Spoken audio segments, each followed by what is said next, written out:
What's going on, guys? So in today's video I'm going to be talking about insulin, and I'm specifically going to be answering the question, is the reason why you can't lose weight because of your insulin levels? So first we need to understand what is insulin, obviously. So insulin is a hormone that is created by the pancreas, and its primary function is to basically help regulate blood glucose levels. And it does this by allowing glucose basically to be transported to muscle cells, liver cells, and fat cells. So when does insulin become elevated? Well, it becomes elevated after a meal, especially after a high carbohydrate meal. And the reason why that happens is just because carbohydrates are a more efficient source of energy. Right? Carbs get broken down into glucose very, very easily. Right? So that means we can basically, because of our digestive system, we are able to push glucose into the bloodstream like pretty fast. And when that happens, that glucose has to go somewhere, so we obviously release insulin. And then insulin will just basically help transport that glucose wherever it's required inside of the body. What people think happens is that it only goes to fat. That is not the case. Your liver takes up a shitload of glycogen, all right? And it's consistently being used throughout the day, so it has to keep topping it up, right? Muscle cells are the same, right? If you're going to keep using them, you're going to keep burning through glycogen, especially if you're someone who does like really intense exercise, like weightlifting or some form of HIIT training. So this is where a lot of the confusion is coming from, because people are aware of the fact that after you've eaten a meal, especially a high carbohydrate meal, your body is releasing insulin, and that insulin is obviously transporting some of that glucose inside of the bloodstream into fat cells. Not only, important to note, not only to fat cells, but yes, some is going to fat cells. Also, because that is happening, right? Because you have carbohydrates coming in through the food that you've just eaten and through your digestive tract, right? Because our bodies prefer to burn that easier source of fuel, that also means the fat intake from that meal is also being stored, right, at that moment in time. So these two things combined straight after a meal make people think that they are gaining body fat.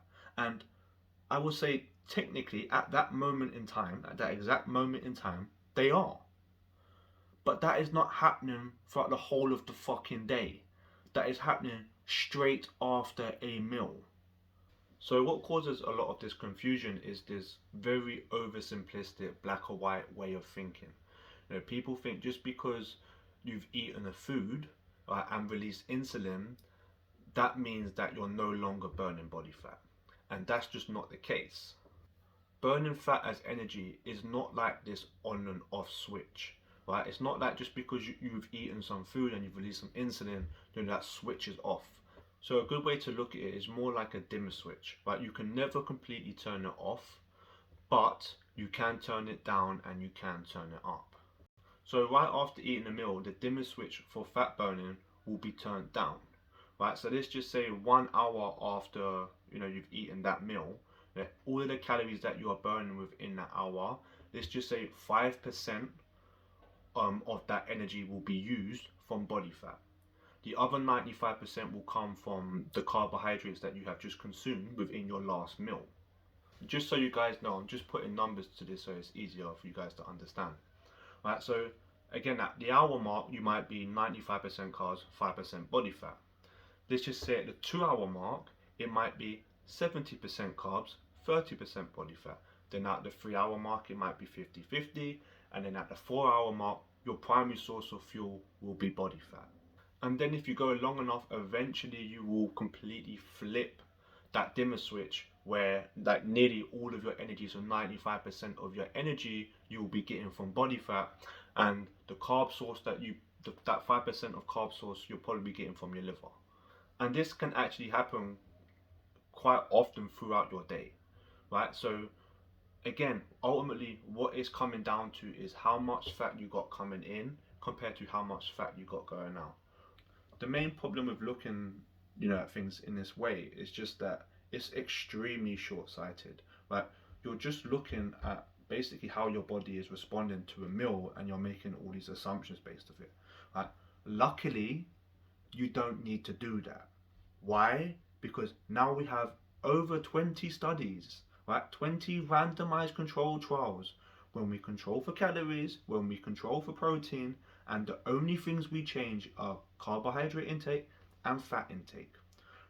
Now that's important to understand because fat doesn't actually release that much insulin, right? It doesn't need to go through the same type of mechanisms as carbohydrate. So if insulin was this evil hormone that was just making you store body fat and stop you from burning body fat, you know, we would see a difference in these randomized controlled trials, but we don't. There is no difference. The moment you control for calories and protein, we have over 20 studies now, right?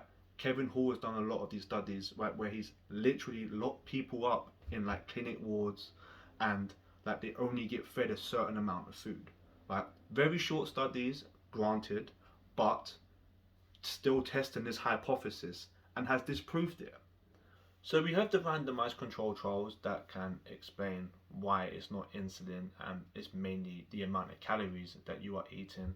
We also have, observational studies basically, or not just studies, just observation of, loads of people who've been able to stay slim and lean and, still eat a reasonably high carbohydrate diet, which means, they're also going to have a decent amount of insulin in their bloodstream. We could even explain, why the insulin model is wrong, even without looking at these randomized control trials and looking at its observation, right? Because we know insulin doesn't stay elevated throughout the whole day. Because if that was to be the case, you would go hyperglycemic. There is one argument that I think is quite interesting, that a lot of the people who talk about insulin and carbohydrates bring up, and that's basically insulin's indirect effect on weight gain. So most people don't really know the difference between a direct effect or an indirect effect, but with weight gain, the direct effect is you are eating more energy than you burn, right? That's the direct way you gain weight, right?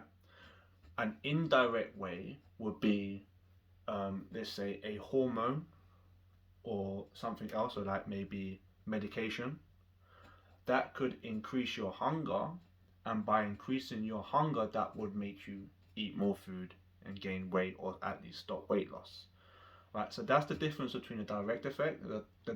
Again, the direct effect is you eat enough calories. The indirect effect is something changes that encourages you to eat more food. Now, I'm completely open to this idea that people who release more insulin may, for whatever reason, might be more hungrier and therefore find it harder to, eat in a calorie deficit. But I'm still not completely sold on this idea. I just think this is the best argument that I've heard from that crowd. I don't actually, I haven't seen any data to support it. Like, if anything, if you think of insulin, it's an anabolic hormone. That means that, it gets released when you're, usually after you've been fed. I'm not sure why that would encourage hunger. Also, another really good study from Kevin Hall's lab doesn't support this hypothesis.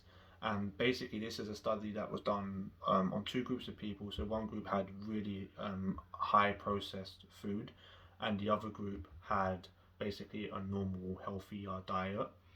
But calories were controlled, proteins were controlled, fiber was controlled, salt was controlled, sugar was controlled, and they measured insulin levels, and they saw basically no significant difference in insulin levels. And basically, what they found in the study is that the highly ultra processed food on average ate 400 to 500 calories more, right? But again, bearing in mind their insulin levels were similar, so it wasn't insulin the reason why they was eating that 400 to 500 extra calories. The truth is, we don't know why they was eating that extra 400 to 500 calories. There's obviously something about highly processed foods that is making people eat more. I don't know, maybe it's just because they taste better. Like it could be that. Like it literally could be something as simple as that. But the reality is we don't actually know yet. But it doesn't make sense for it to be insulin.